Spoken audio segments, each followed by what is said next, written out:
할머니, 1억이면 남는 장사라니까요. 이 시골 구석탱이 식당에서 평생 밥 팔아봐야 이 돈 만져나 보겠어요?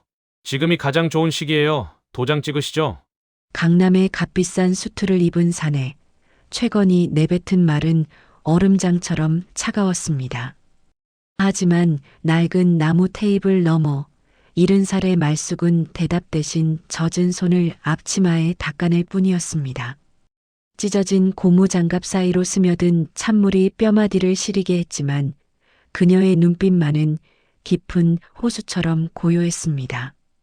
사람들은 그저 그녀를 밥 잘 퍼주는 말숙이 할머니로만 알았습니다. 새벽마다 가마솥에 불을 지피고 단골들의 입맛에 맞춰 겉절이를 무치는 평범한 식당 주인인 줄로만 알았죠. 하지만 그들은 꿈에도 몰랐을 겁니다. 그녀의 이 거친 손이 20년 전만 해도 여의도 마천루 위에서 전화 한 통으로 수천억 원의 물길을 돌리던 골드핑거 오말숙의 손이었다는 사실을요. 화려한 루비 반지가 빛나던 손가락에는 이제 고소한 들기름 냄새만 배어 있었지만 그녀의 가슴 속엔 여전히 숫자를 읽는 서늘한 감각이 살아 있었습니다. 이 할머니가 귀가 먹었나? 저기요, 제 말 들려요? 최건의 재촉에 말숙이 느릿하게 고개를 들어 그를 바라보았습니다. 사연 시작 전 구독과 좋아요 부탁드려요. 이제 평생을 숨어 살려 했던 여의도의 전설, 골드핑거의 진짜 이야기가 시작됩니다. 충청도 산자락 아래 자리 잡은 작은 마을, 강경읍의 새벽은 남들보다 조금 일찍 시작됩니다. 새벽 4시 반 모두가 깊은 잠에 빠져 있을 시간에도 말숙의 식당 말숙이네의 주방 창문은 가장 먼저 불이 켜집니다. 이른의 나이에도 말숙의 몸은 기계처럼 정확하게 움직였습니다. 커다란 가마솥에 물을 채우고 전날 미리 불려둔 콩을 갈아 넣으며 그녀는 하루의 시작을 알렸습니다. 주방 안은 금세 모락모락 피어오르는 하얀 김으로 가득 찼고 그 사이로 구수한 된장찌개와 갓 지은 쌀밥의 냄새가 골목 어귀까지 퍼져나갔습니다. 말숙은 익숙한 솜씨로 무거운 솥뚜껑을 열고 밥을 저었습니다.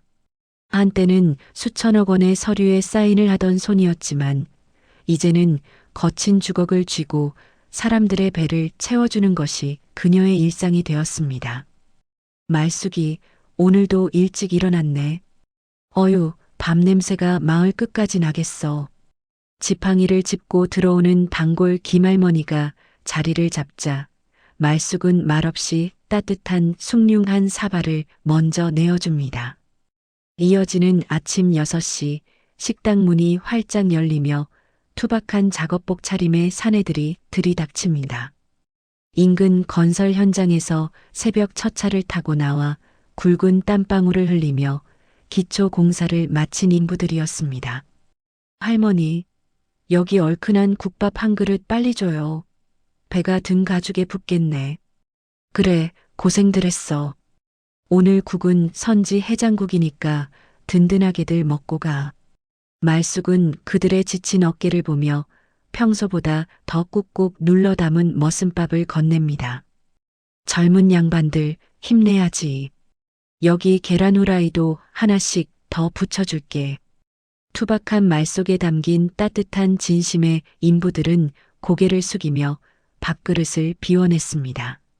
말숙은 이 소박한 풍경이 좋았습니다.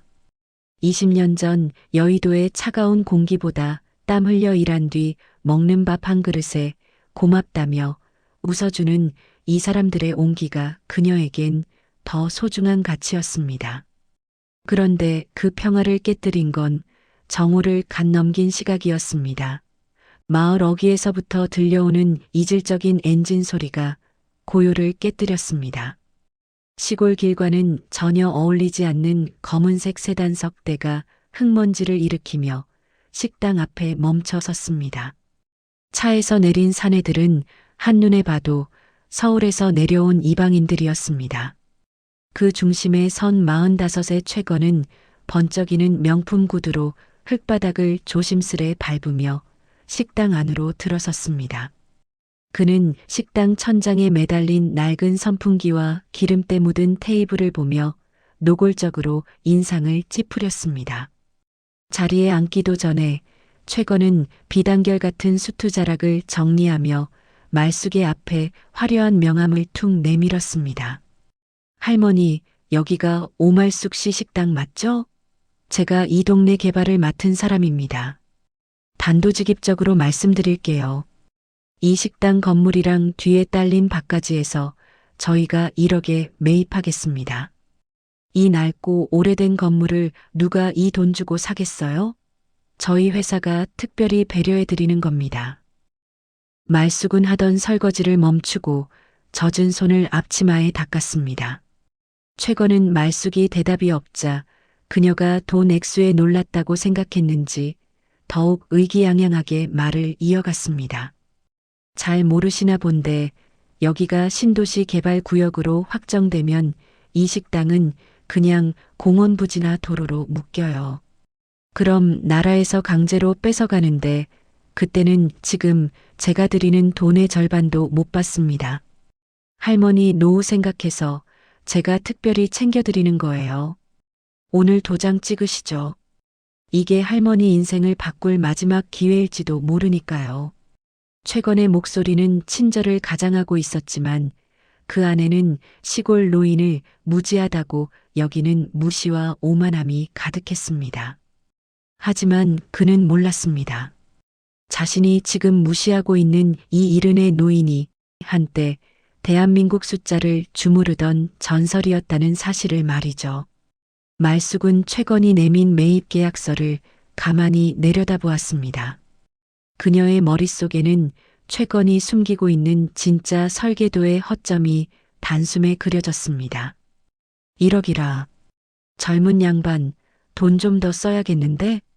이 동네 공기가 1억짜리는 아니거든. 말숙의 낮은 목소리에 최건은 코웃음을 쳤습니다.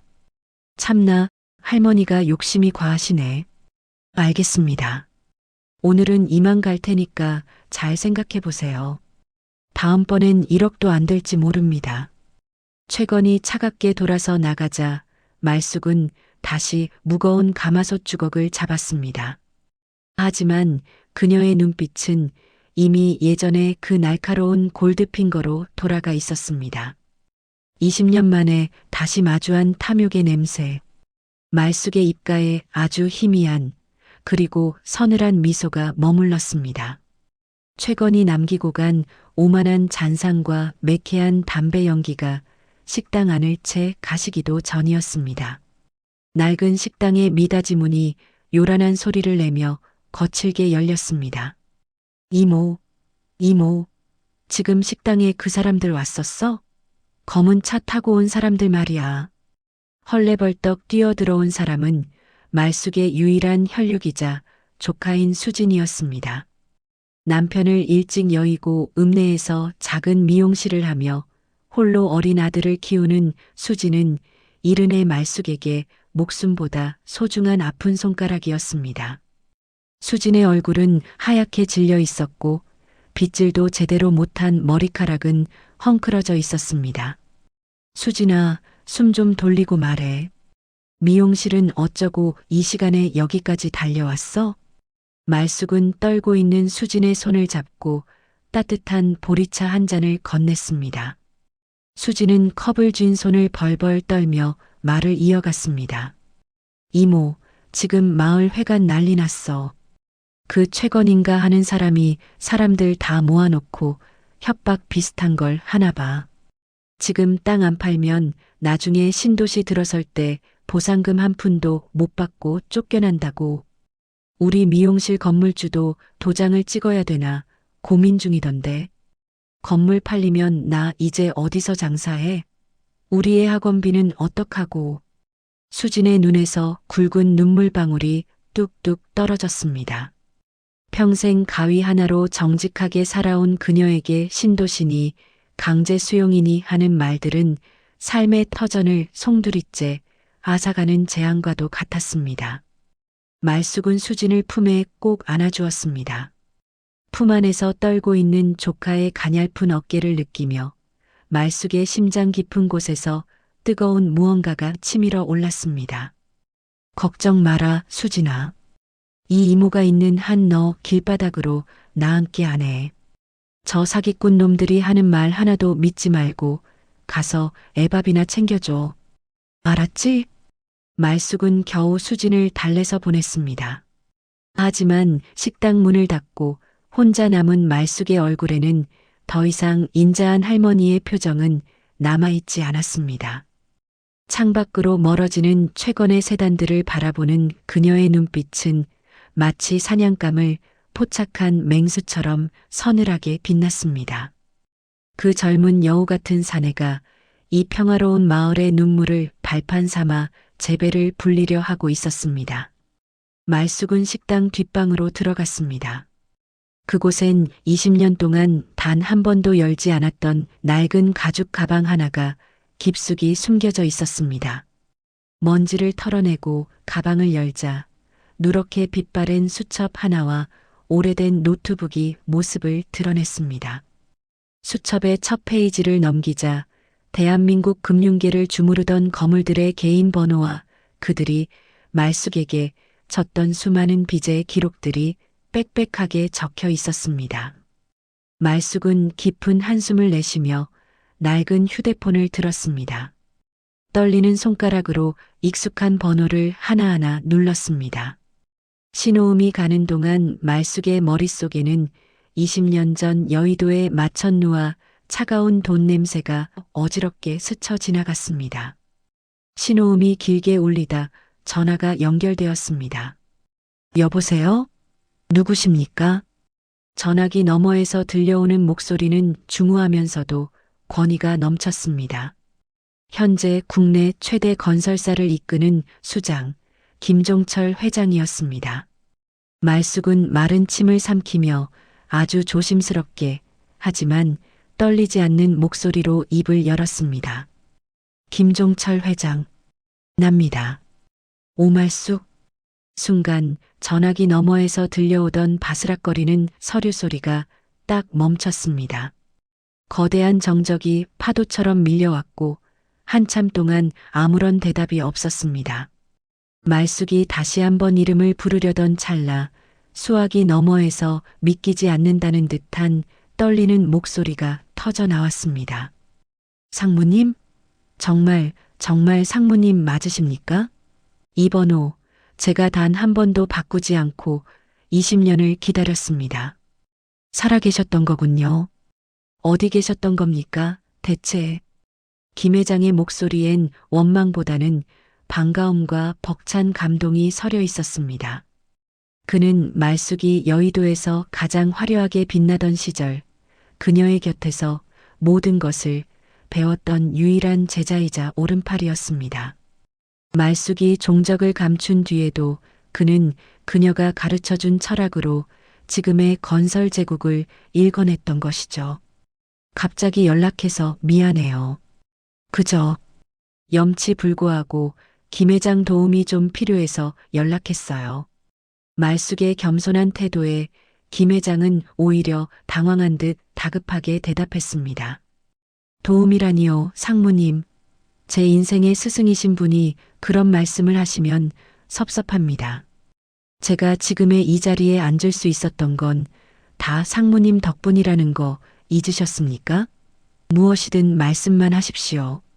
제가 할 수 있는 모든 역량을 다 동원하겠습니다. 말숙은 고마운 마음을 억누르며 차분하게 본론을 꺼냈습니다. 지금 내가 있는 마을에 최건이라는 젊은 친구가 나타났어요. 신도시 개발을 빌미로 동네 사람들 땅을 헐값에 거두려고 하는데 아무래도 판을 짜고 들어온 냄새가 난단 말이지. 김 회장 바쁘겠지만 강경읍 쪽 비공개 신도시 계획안 좀 알아봐 줄 수 있을까요? 그리고 그 친구 배우에 누가 있는지도 좀 알아봐 줬으면 합니다. 강경읍. 알겠습니다. 안 그래도 저희 쪽에서도 주시하던 지역입니다. 상무님께서 직접 연락을 주실 정도라면 보통 일이 아니겠군요. 1시간 안에 제가 직접 확인해서 자료 보내드리겠습니다. 상무님, 제발 부탁이니 이번에는 연락 끊지 말아 주십시오. 조만간 제가 직접 찾아뵙고 인사드리고 싶습니다. 전화를 끊은 말숙은 깊은 안도의 한숨을 내쉬었습니다. 세월은 흘렀어도 변하지 않는 사람의 신뢰가 얼어붙었던 그녀의 가슴을 조금이나마 녹여주었습니다. 잠시 후 낡은 노트북에 메일 알람이 울렸습니다. 김 회장이 직접 보낸 국토부의 극비 설계 도면들이 화면 가득 펼쳐졌습니다. 말숙은 돋보기를 고쳐 쓰고 도면 위를 꼼꼼히 훑어 내려갔습니다. 최건이 주민들에게 보여준 가짜 지도와 진짜 도면을 대조해 나가던 말숙의 손길이 어느 한 지점에서 멈췄습니다. 그렇군. 도로망을 교묘하게 틀어놓고 정작 핵심 상업지구가 될 구역을 공원 예정지로 속였어. 최건의 수법은 대담했습니다. 하지만 여의도의 전설, 골드핑거의 눈을 피하기엔 역부족이었죠. 말숙은 형광펜으로 진짜 노다지가 될 구역을 굵게 표시했습니다. 이제 사기꾼이 쳐놓은 그물은 오히려 그들을 가둘 함정이 될 것이었습니다. 식당 뒷방의 낮은 조명 아래서 이른의 설계자 오말숙은 다시금 숫자의 세계로 뛰어들었습니다. 다음 날 오전 평소 조용하던 강경음 마을회관은 이른 아침부터 발 디딜 틈 없이 붐볐습니다. 최건이 소집한 신도시 개발 주민 설명회 때문이었죠. 회관 앞마당에는 최건의 검은 세단들이 위용을 과시하듯 주차되어 있었고 입구에는 지역 발전의 기회 지금 잡으십시오. 라는 화려한 현수막이 걸려 있었습니다. 말숙은 평소처럼 수수한 식당 앞치마 위에 낡은 점퍼 하나를 걸친 채 회관 맨 뒷구석에 조용히 자리를 잡았습니다. 사람들은 그녀를 그저 식당 할머니도 구경 왔나 보내라며 대수롭지 않게 여겼죠. 하지만 말숙의 눈은 이미 단상 위에 오른 최건의 일거수일투족을 낱낱이 파헤치고 있었습니다.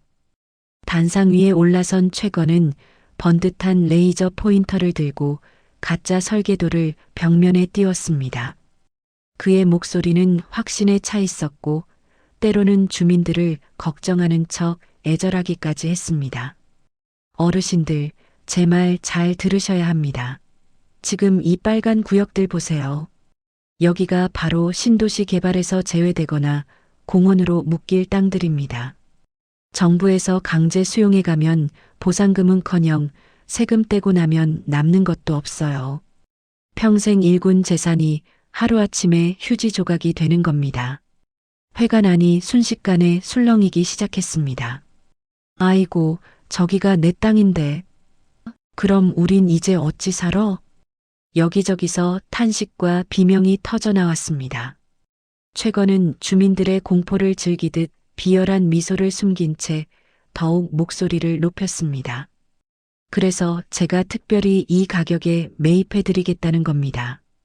자, 여기 계약서 보이시죠? 빨리 결정 못하시면 저도 더 이상 도와드릴 방법이 없습니다. 다들 신중하게 생각해서 내일 오전까지는 결정하세요. 내일이 지나면 이 기회 영영 사라집니다. 최건은 도장을 찍으라고 재촉하는 대신 내일 오전까지라는 시한폭탄을 던졌습니다.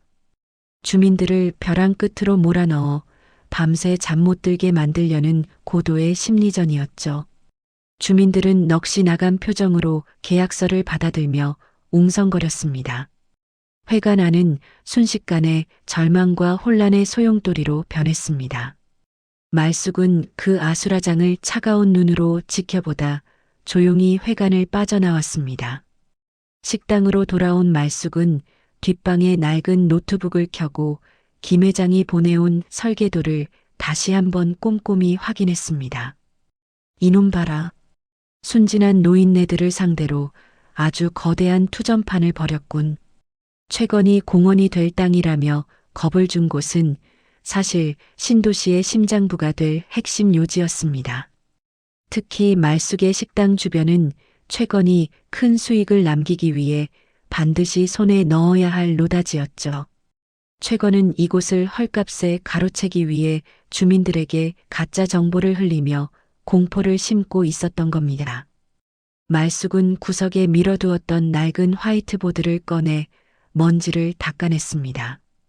그리고 내일 주민들 앞에서 최건의 거짓말을 낱낱이 파헤칠 숫자와 설계도들을 적어 내려가기 시작했습니다.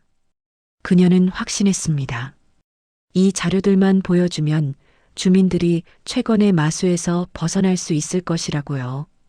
같은 시각 마을 어귀에 세워진 검은 세단 안에서 최건은 여유롭게 담배 연기를 내뿜고 있었습니다. 그에게 말숙은 그저 알박기를 하려는 욕심 많은 노인네일 뿐이었습니다. 노인네가 눈치가 빠르긴 한데 감히 누구 사업에 회방을 놓으려 들어?